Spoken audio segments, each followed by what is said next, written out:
আজি আসলতে কোনো ধৰণৰ টেকনিক্যাল ভিডিঅ' লৈ অহা নাই। আজি আমি মাজুলীত ফুৰিবলৈ যাম আৰু টেকনিক্যাল ভিডিঅ'নো কিমান সদায় সদায় দিব। আজি আহকচোন অলপ ফুৰি আহোঁ মাজুলীখনৰ বিষয়লৈ। আৰু মোৰ লগত যাব সুজিত দা। এয়া ব'লক তেতিয়া বন্ধুসকল আমি অলপ ফুৰি আহোঁ।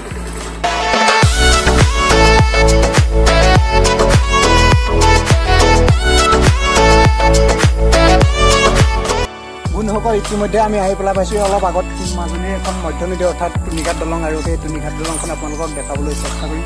ব'লকচোন তেতিয়াহ'লে বন্ধুসকল।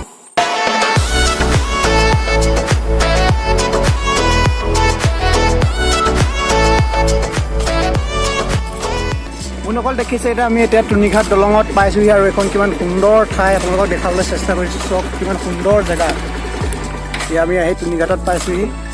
চক কিমান সুন্দৰ ঠাই। আমি এতিয়া ইয়াৰ পৰা প্ৰায় 9 কিলোমিটাৰমান আগত যাম, অৰ্থাৎ আমি এতিয়া দক্ষিণবাট সত্ৰলৈ যাম বুলি ভাবিলোঁ, আৰু দক্ষিণবাট সত্ৰৰ সকলোখিনি দৃশ্য আপোনালোকক দেখাবলৈ চেষ্টা কৰিম।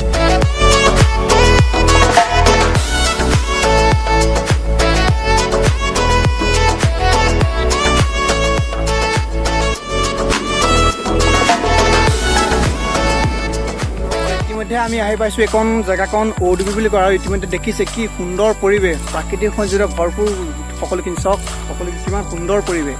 আৰু ইয়াৰ পৰা প্ৰায় 4 কিলোমিটাৰমান গ'লে আমি দক্ষিণবাট সত্ৰ পাম। তেতিয়াহ'লে বন্ধুসকল গৈ থাকক।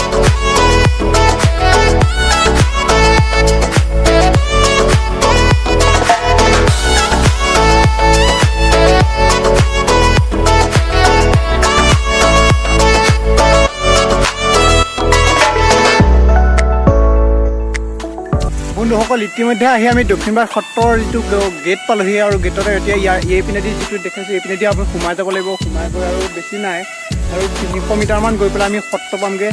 তেতিয়াহ'লে বন্ধুসকল ব'লকচোন আমি সত্ৰৰ ভিতৰখনো আমি চাবলৈ চেষ্টা কৰোঁ।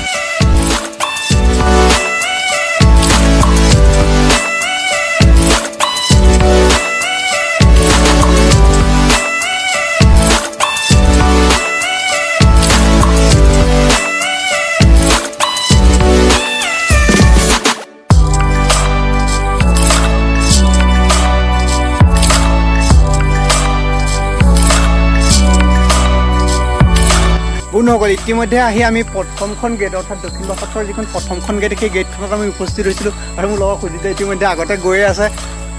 বন্ধুসকল আমি এতিয়া ভিতৰলৈ সোমাই লওঁ। আমি ইয়াৰ সত্ৰখনৰ বিষয়ে ভালদৰে জানিবলৈ চেষ্টা কৰিম ভিতৰত গৈ। আপোনালোকে ভিডিঅ'টো শেষলৈকে চাই থাকিব।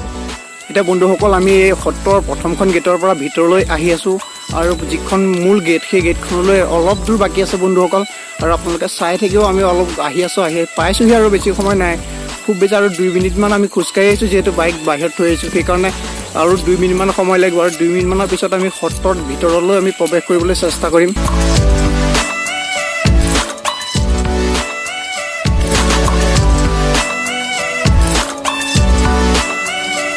আৰু বন্ধুসকল ইতিমধ্যে আহি আমি যিখন দক্ষিণবাট সত্ৰৰ মূল গেট, আৰু সেই মূল গেটখনত আমি উপস্থিত হৈছিলোঁ, আৰু আপোনালোকক ইয়াৰ ভিতৰলৈ আমি যাবলৈ চেষ্টা কৰিম, আৰু ভিতৰত কেনেকুৱা ধৰণৰ পৰিৱেশ হ'ব পাৰে, আৰু সেই পৰিৱেশখিনি আপোনালোকক দেখাবলৈ চেষ্টা কৰিম। আপোনালোকে ভিডিঅ'টো শেষলৈকে চাই থাকিব।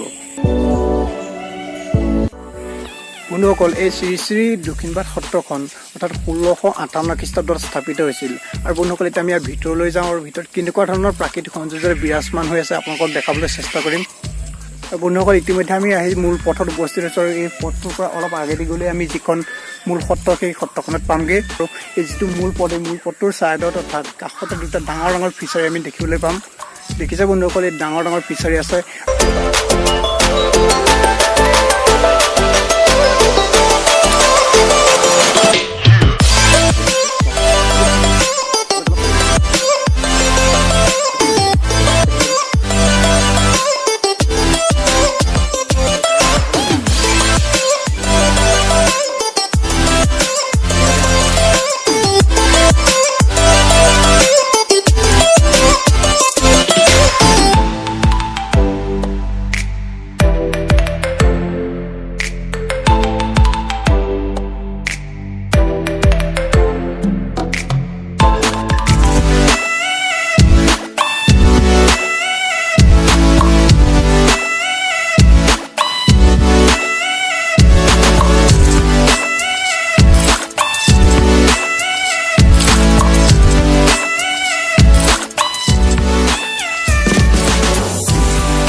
আহকচোন বন্ধুসকল তেতিয়াহ'লে আমি দক্ষিণপাট সত্ৰৰ অন্য এক মনোমোহা দৃশ্য উপভোগ কৰোঁ।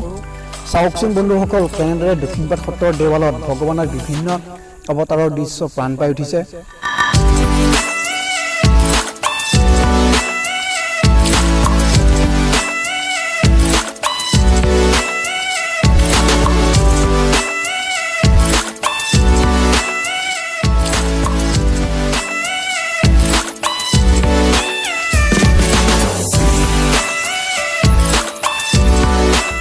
বন্ধুসকল, আজি পাপুৱে আপোনালোকৰ বাবে ভিডিঅ' প্ৰস্তুত কৰিবলৈ মোক নি এই ৰাতি কৰি দিলে। হয়তো আপোনালোকে দেখিছে আন্ধাৰ নামি আহিছে। আমি ঘৰ গৈ পোৱালে এতিয়া হয়তো আৰু 1-1.5 ঘণ্টা ওপৰত লাগি যাব। বন্ধুসকল, আজিলৈ ভিডিঅ'টো ইমান আছিল। হ'লেও আপোনালোকৰ বাবে অকণমান কষ্ট কৰিলোঁ। ইতিমধ্যে ৰাতি হৈ গৈছে, নিশ্চয় দেখিছে আন্ধাৰ, চাৰিওপিনে আন্ধাৰ হৈ গৈছে। আৰু ভিডিঅ'টো চাই যদি ভাল পালে এবাৰ লাইক কৰিব আৰু লগৰসমূহলৈ শ্বেয়াৰ কৰিবলৈ নাপাহৰিব। লগতে যদি আমাৰ এতিয়ালৈকে চেনেলটো ছাবস্ক্ৰাইব কৰা নাই, চেনেলটো ছাবস্ক্ৰাইব কৰি ল'ব।